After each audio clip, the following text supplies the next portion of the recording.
मेरे YouTube channel math solution में आपका स्वागत है।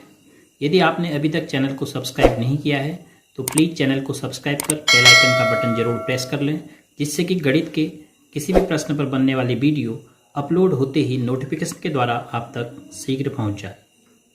कक्षा 7 के विद्यार्थियों का ऑनलाइन कक्षा में स्वागत है। प्यारे बच्चों, आज प्रश्नावली 7.1 के प्रश्नों के हल की चर्चा इस वीडियो के माध्यम से की जाएगी।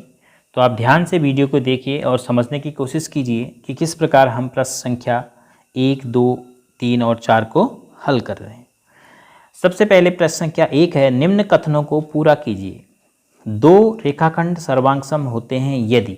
अब देखो, रेखाखंड में कितने अंग होते हैं? सर्वांग सम का है ना, तो रेखाखंडों में कितने अंग होते हैं? तो आप जानते हैं कि रेखाखंड क्या होता है? एक रेखा का भाग। और रेखा किसे कहते हैं? चौड़ाई रहित लंबाई। इसका मतलब रेखा में एक ही अंग होता है। हालांकि हम रेखा की लंबाई को तो नहीं नाप सकते हैं, लेकिन रेखाखंड का है तो रेखाखंड की लंबाई को हम नाप सकते हैं। रेखा तो दोनों तरफ अपरिमित रूप से बढ़ सकती है, बढ़ाई जा सकती है, तो इसलिए रेखा की हम लंबाई भी नहीं नाप सकते। माप सकते हैं तो रेखाखंड की लंबाई माप सकते हैं। तो दो रेखाखंड में एक ही अंग होगा, जो होगा उनकी लंबाई, तो सर्वांग सम होते हैं यदि उनकी लंबाई बराबर होती है। यदि दोनों लंबाई में बराबर हो।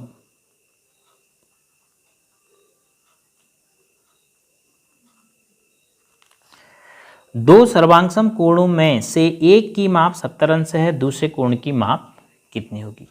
तो यदि दो कोण सर्वांगसम है, कोणों में भी आपको पता है कि एक ही अंग है जिसे हम माप सकते हैं, वह है उसका झुकाव। क्योंकि जो किरणें हैं वो तो अपरिमित रूप से आगे को बढ़ रही हैं, तो कोण का हम एक ही भाग माप सकते हैं जो होता है उसका झुकाव, और उसको हम मापते हैं चांदे से अंश में। तो 70 अंश अगर एक की माप है तो दूसरे कोण की माप भी 70 अंश ही होगी, क्योंकि वही कोण का अंग है। तो दूसरी माप भी कितनी होगी? दूसरे कोण की माप 70 अंश होनी चाहिए, तभी वो सर्वांग सम, क्योंकि पहले ही कहा है कि वो दोनों कोण सर्वांग सम है। जब हम कोण ए बराबर कोण लिखते हैं तो इसका वास्तव में अर्थ क्या होता है? इसका वास्तव में अर्थ होता है कि कोण ए की माप और कोण बी की माप बराबर है। अर्थात इसका वास्तव में अर्थ होता है कि मेजरमेंट ऑफ एंगल ए, यानी कोण ए की माप बराबर मेजरमेंट ऑफ एंगल बी। तो शॉर्ट में हम m को हटा देते हैं, तो मतलब यही होता है कि कोण ए की माप कोण बी की माप के बराबर है।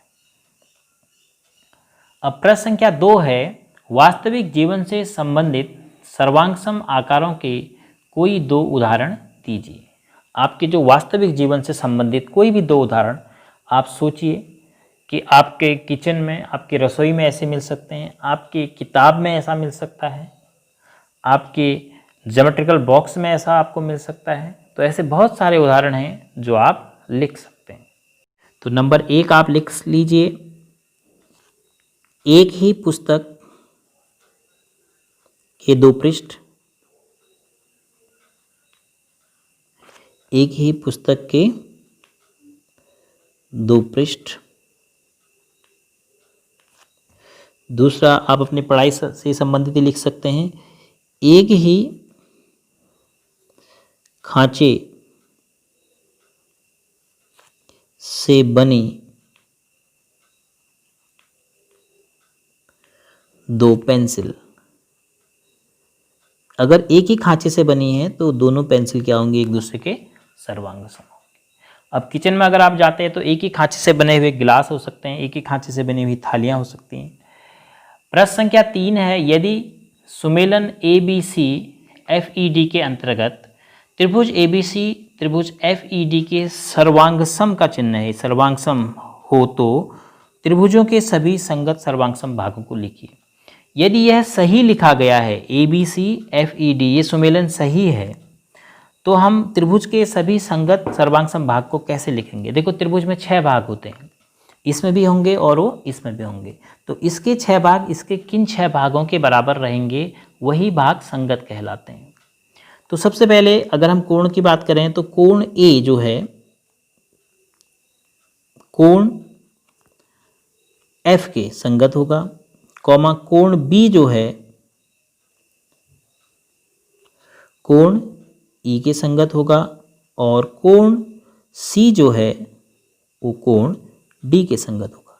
यदि त्रिभुज सर्वांगसम है तो ये कोण एफ के बराबर, बी कोण ई के बराबर और सी कोण डी के बराबर होगा। अब ऐसे ही तीन भुजाओं की बात करें तो ए बी भुजा की संगत भुजा दूसरे त्रिभुज में होगी एफ ई, बी सी भुजा की संगत भुजा बी सी के संगत भुजा होगी ई डी और ए सी के संगत भुजा होगी एफ डी। तो यदि यह संकेतन सही है तो हम संकेतन से ही दोनों त्रिभुजों के संगत भागों को बता सकते हैं और सर्वांगसम त्रिभुजों के संगत भाग हमेशा बराबर होते हैं। प्रश्न संख्या 4 है, यदि डी ई एफ सर्वांगसम बी सी ए हो तो त्रिभुज बी सी ए के उन भागों को लिखिए जो निम्न के संगत हों। तो पहला है कोण ई का संगत क्या होगा। कोण ई देखो दूसरे स्थान पर है तो यहाँ दूसरे स्थान पर सी है तो कोण ई का संगत कोण होगा कोण सी। द्वितीय है ई एफ रेखाखंड अर्थात ई एफ जो भुजा है त्रिभुज की उसके संगत कौन सी भुजा होगी। अब आप देखेंगे ई एफ दूसरा और तीसरा है, देखो पहला दूसरा तीसरा, तो दूसरा और तीसरा, यहाँ भी दूसरा और तीसरा ढूंढिए तो आपको मिलेगा रेखाखंड सी ए। फिर उसके बाद तीसरा भाग है कोण एफ। कोण एफ तीसरे पोजीशन में है 1 2 3, तो यहाँ 1 2 3 पर ए है तो कोण एफ के संगत कोण हुआ कोण ए। और उसके बाद चौथा भाग जो पूछा है उसका संगत हमें ढूंढना है डी एफ रेखाखंड अर्थात त्रिभुज की भुजा डी एफ के संगत कौन सी भुजा होगी। डी एफ फर्स्ट थर्ड 1 3 1 3, क्या मिला बी ए। तो आप समझ रहे होंगे कि काफ़ी महत्व है इसका कि आप जब भी दो त्रिभुजों को लिखेंगे, अभी आपको अगले वीडियो में बताया जाएगा कि किस प्रकार हम त्रिभुजों को सर्वांगसम पता कर सकते हैं, किस किस नियम का हम प्रयोग कर सकते हैं एक त्रिभुज को दूसरे त्रिभुज के सर्वांगसम दिखाने के लिए। और उन नियमों के आधार पर जब हम लिखते हैं कि एक त्रिभुज दूसरे त्रिभुज के सर्वांगसम है तो इसका सबसे अधिक महत्व होता है इस संकेत का, क्योंकि अगर यह संकेत सही लिखा है तो इसी से आपको इस त्रिभुज के 6 भागों के संगत इस त्रिभुज के 6 भाग आसानी से प्राप्त हो जाते हैं और संगत भाग बराबर होते हैं सर्वांगसम त्रिभुजों के। तो फिर हम आसानी से ये बता पाते हैं कि इस त्रिभुज का कौन सा कोण इस त्रिभुज के किस कोण के बराबर होगा, इस त्रिभुज की कौन सी भुजा इस त्रिभुज की किस भुजा के बराबर होगी।